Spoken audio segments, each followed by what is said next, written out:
Good morning, good evening, good afternoon, whatever the case may be. This is Mike. This is my audio blog, I believe number 6.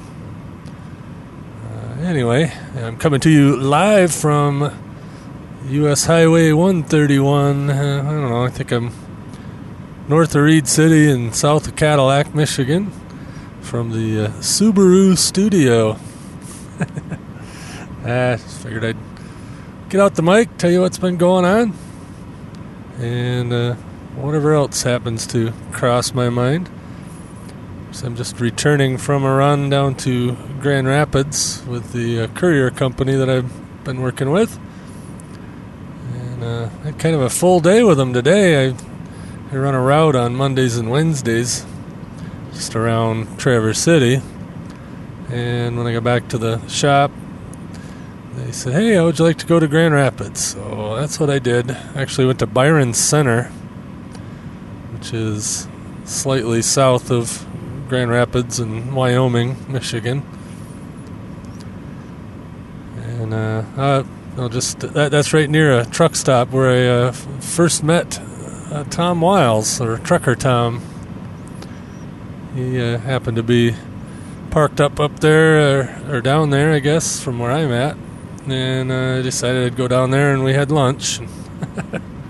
That's the first time I met him. Of course, I've met him several times since. Been to the new media expos a couple times, 2-3 times, and I think one other time. Oh, the other time was last year when I went to Texas, come back, and stopped in Arkansas and had dinner with him and all that. So that was kind of cool. Got to go down there and even stopped at that truck stop. On my way out, got fuel or gas. So I'm driving a Subaru, not a big rig. But yeah, let's see. Update since the last time. We've put about almost 3,000 miles on the car for this job, and it's got a couple of settlements, and I think it's profitable, and it's definitely nice having a little windshield time. Kind of like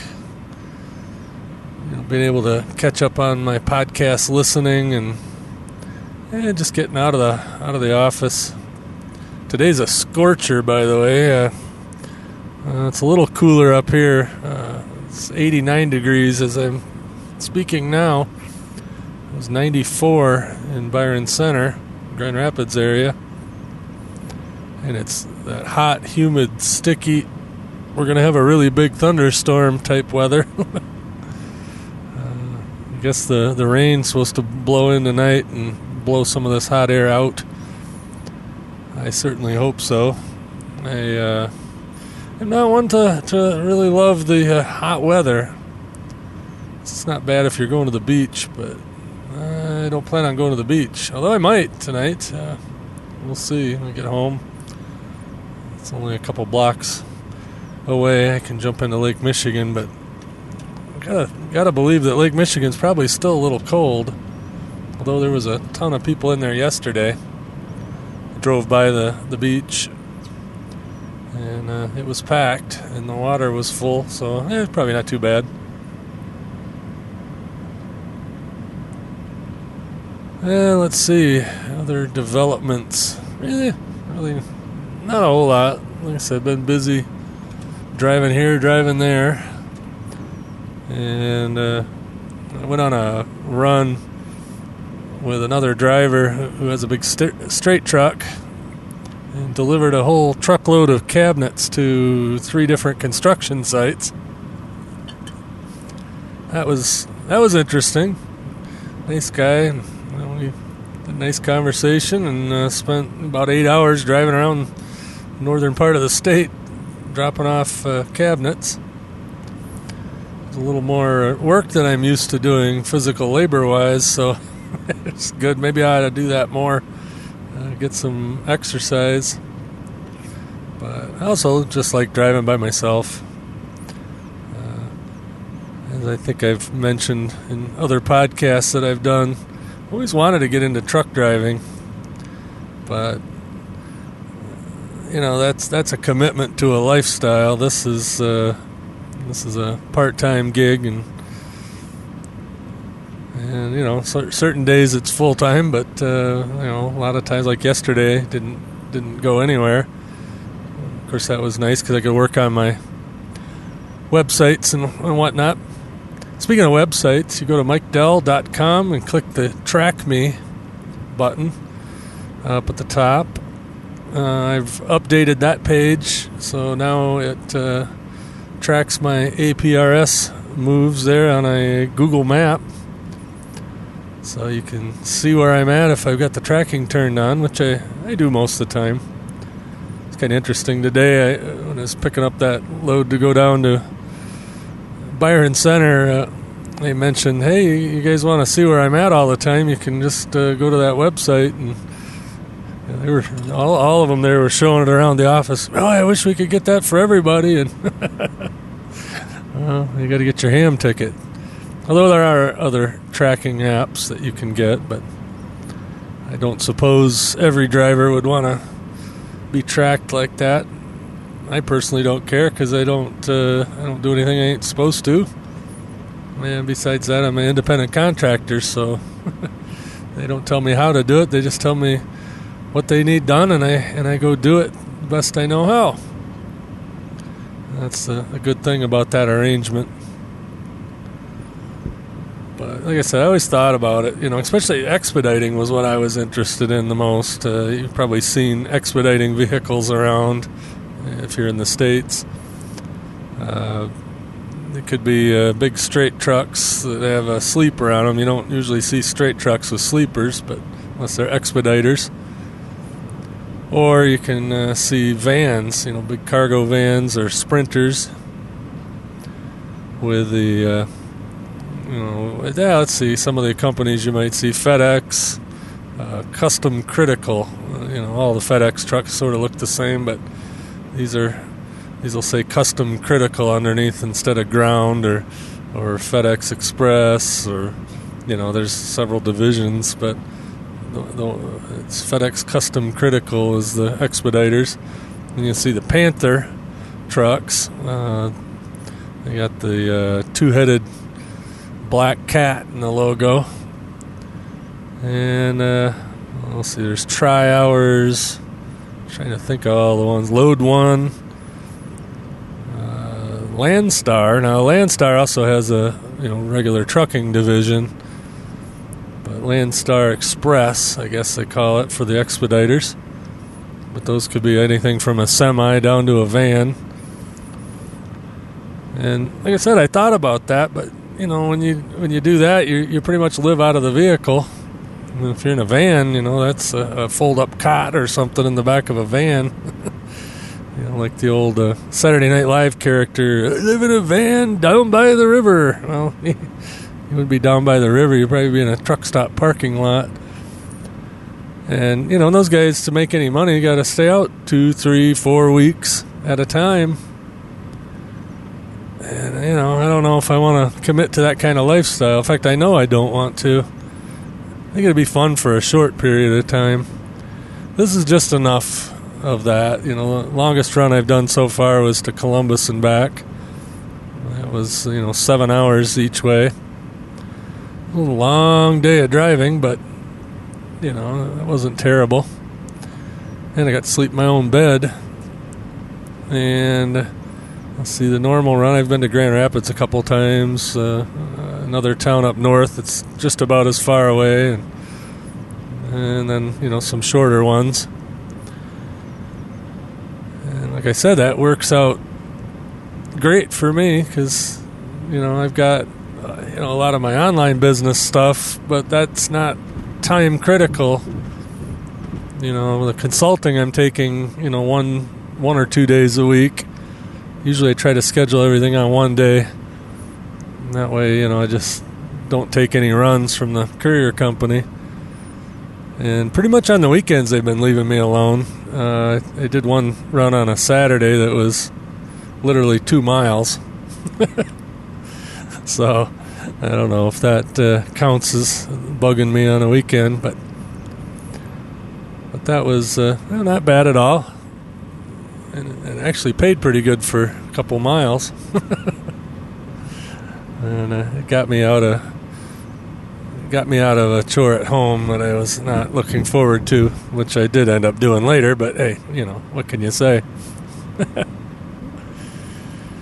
But so yeah, like I said, this is a better choice for right now. And, as far as driving the big 18-wheelers and stuff, you'd have to go to school and get a CDL license, which I don't need for this. All I need is chauffeurs, and I can drive up to a 26,000-pound vehicle, a straight truck or whatnot, or vans, or my car, which is mostly what I've been doing. So that's good. I'm going to see how this goes for a couple of months, and maybe invest in a cargo van. That'd open me up to some different runs. But like I said, I got to see how profitable this all is, and whether or not I want to keep doing it. I think I do. So far, it's been fun. Get out, meet people, and get some windshield time, and then I can podcast from the road, which is always a bonus. Speaking of podcasting, keep false starting there on Geek of the North. I was doing really good for a while there, trying to keep it weekly, and just kind of let it drop there for a while. But I'll get back to it. I gotta work on that. Get a schedule going. Trying a couple of new things on the website, and like I said, this one won't go out live, but maybe I will stream it live at some point. But trying this thing called Mixlr, Mixlr, and if you go to geekofthenorth.com, and I think /live or /GOTN-live, one or the other. You can see it on the top menu at Geek of the North. If I am recording in the studio, I'll turn that on and you'll get the audio, a live audio stream of that. I don't know, if I actually get to a recording schedule, that'll probably be more useful. But keep an eye on Twitter. Geek of the North is my Twitter handle. And I usually will announce when I'm going live. So, like I said, those were the couple of things I did yesterday on the website, and I got some more work to do there too. I actually really need to completely reinstall WordPress on Geek of the North. There's a couple minor issues going on that I can work around them, but it'd be a whole lot nicer to get them fixed. It's just one of those things I got to spend a couple hours fiddling with it, and just haven't really had the time and motivation at the same time. And I got to get back to doing my video stuff. I got the studio all set up, and now it's just full of junk. So that's first on the agenda, is get the studio cleaned up and ready to go back to shooting some video. And I don't know how much I'll do, but it's fun to do. And I got some how-to videos I want to do in general, just help people out and all that. And like I say, gotta make the video look halfway decent, I think, to be compelling. But it's really the content. But I've got the technology, the know-how, and the software. Now I just have to get the motivation to produce. It's like there's lots of people out there that spend a lot of time getting ready to do something and then never quite do it. And then there's other people that start doing it and get ready and adjust along the way. I'm kind of the latter one. I start off on something and then adjust, and Sooner or later, I get things the way I want it. And I got to do. I've got another big project, filler work. I'm going to do a rewrite on the book Flight Radio. Put out a new edition of that with a new title. I'll still call it Flight Radio, but the subtitle right now is Guide to Aircraft Communications. And I do believe that's probably confusing some people. I've got a couple of reviews on Amazon that weren't quite positive because the title didn't really accurately describe what the book was, I guess. And so if you got any ideas for a new title for it, I'll let you know what it's all about. It's basically a frequency list that has been generated over the years by my users at flightradio.com, and not database driven or not fully researched. But I am going to research some more frequencies, try to get more areas covered for the rewrite. But I'm thinking I'm going to call it Flight Radio Aircraft Communications Frequency Guide or something like that. But like I said, if you have a good idea, I'll send you a book when I get it printed, and I'll do it like I did the last one. I'll do a printed version and and of course Kindle. And I'm probably going to skip Nook this time. I think I'll just do Kindle and iTunes or iBooks. The Nook, I think I sold one, and I've sold probably a couple hundred on Amazon. So that's definitely where it's at. And I think the iOS or iBooks version might do okay. I guess it's a smaller pool of books. And I have been approved to put the current version in there, but I think I'm going to do the rewrite first and put the new version in there. So, and and I got a couple ideas for other books. That's the other thing. Yes, I like writing. The thing is just get started. The whole idea is if you get started and then you write a little bit here, write a little bit there, pretty soon you got a book. And now with the way publishing is, you don't need to have a publisher pick it up. You can just put it out yourself. Now, neither of the book ideas that I have, or neither the book that I have now and or the one I'm thinking of is conducive to an audio book. Otherwise, I'd do that too. But there's really no need for an audio book. I guess maybe the Flight Radio book I could do, maybe an hour-long accompanying audio, which, would maybe be of use. Maybe do some recordings of some air traffic control interactions and explain what they're saying. That might be interesting to somebody. So I have to mull that over. But just doing my thing. It's been over a year now since I've been self-employed. I haven't lost any weight, so I must be doing something right. And like I said, it just keeps getting better and better, busier and busier.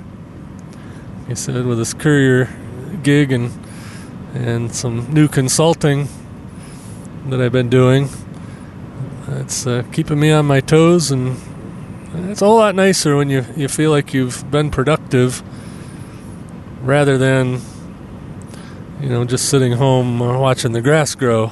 Of course, I really haven't done much of that, but I gotta admit, first couple of months I was on a pretty relaxed schedule, which was nice. I figure kind of a mid-career break, I guess, would be a good way to put it.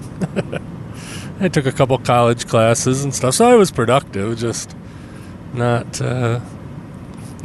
bringing home as much money as I normally would. And that really is necessary, unfortunately. it's I'd love to just do things for free for everybody, and I do a fair amount of that, and that's as a lot of people say, because I've done a lot of reading too. A lot of people say that's a good way of marketing your paid stuff, and I do believe that to be true. But I've also eventually you got to quit giving it away for free. As far as these podcasts, of course I'll always do whatever podcast I'm doing is going to be freely available, but it may be with advertising. There won't be any advertising in this one. This is just an audio blog thing, and why try to monetize it? It's actually good therapy for me, and hopefully it's mildly entertaining to you. But like with Geek of the North, eventually I would like to monetize that a little bit, and some of the other projects. Of course, the book, definitely. That's the whole point of writing a book, is to monetize it. I may put together a free guide. That might be something I would do. For somebody that just bought a scanner and doesn't know how to find frequencies, could do a little free ebook on how to do that. So lots of ideas. If you got any ideas, give me an email or Twitter or Facebook or Google Plus, whatever. And I should save this for Geek of the North, but since I got the mic running, I'm just going to talk about it here. But what do you think of the Microsoft Surface? And I'm not talking about that bar table thing that they've had for years. They're coming out with I call it an iPad-like device that's it's quite interesting, I think. I don't know as I'll ever buy one, but if someone wanted to send me one, I'd surely check it out. It's basically I think there's two flavors. I haven't actually watched the presentation. I'm sure it's out there to watch, and I'll make a point to watch that and maybe talk about it on Geek of the North. But initial impressions and what I've heard, they've got two operating systems that'll run on this tablet. One's called Windows RT, which I believe is probably very close to what Windows Phone is, or maybe it's just an upscaled version of that, with the what they call it, a Metro interface, which is those kind of tiles, which is kind of cool. And then Windows 8 will also be available, full-blown Windows 8, which looks just like it if you use the Metro interface. That's kind of the weird thing about Windows 8. I did download the beta, loaded it on a VM on my Mac, and it works reasonably well. I haven't really spent a lot of time with it, but it's got the Metro interface, and then you can drop to the pretty much normal Windows interface, except for there's no start button or whatever that button they call on Windows 7. That's missing. So to get under the hood, you gotta hit it on the keyboard, or I'm sure there's other ways of getting there, but it looks like it might be interesting. I think they're aiming that Windows 8 tablet thing at business, because it'll play nice with all the IT Nazis restrictions and domains and whatever. I hate to put it that way, but that's just the way it seems. You go into a big company that has an IT department, and of course they got all these policies and stuff, and they can't enforce that on Macs. Well, I guess Macs can join domains now, and they have restrictions and whatever, but like the iPad and the iPhone, I don't know as whether that can happen or not. But yeah, I don't know. I think it's compelling. Microsoft still has a pretty good lead in the desktop market, although the desktop market for consumers is shrinking. I'd say fair number of people just have a laptop, or even just an iPad, or an Android pad, or a Kindle Fire, or or maybe they just use their phones. And I was thinking about that today on my trip. I got a backpack that I always carry, and of course I always throw all my tech stuff in there, and I used to carry the laptop all the time. And I know I've said famously that I really didn't have a use for an iPad, but now that I got one, I use that way more than the laptop, at least on the road. I don't use it much at home, except for to maybe play Angry Birds Space whenever they come out with some new levels, because I already beat the ones I got. But for the most part, I don't use that a lot at home for what I thought I was going to use it for. But I use it on the road instead of the laptop. In fact, when I went out to San Francisco, for a couple days, I didn't even take a laptop. It was nice. I didn't have to take it out at the security checkpoint at the airport. And, it does all the basics quite well. I mean, you wouldn't want to write a novel on it or anything, but, for the most part, it did everything that I would need. Although I did wish I had my laptop when at the end of it there, because Jeff Powers and I shared all the video that we took between us, and I had to empty out my 16 gig thumb drive, which I always keep backed up at home, so it wasn't no big deal, but I had to empty that out to get most of the video, and it still didn't get all of it, but got enough.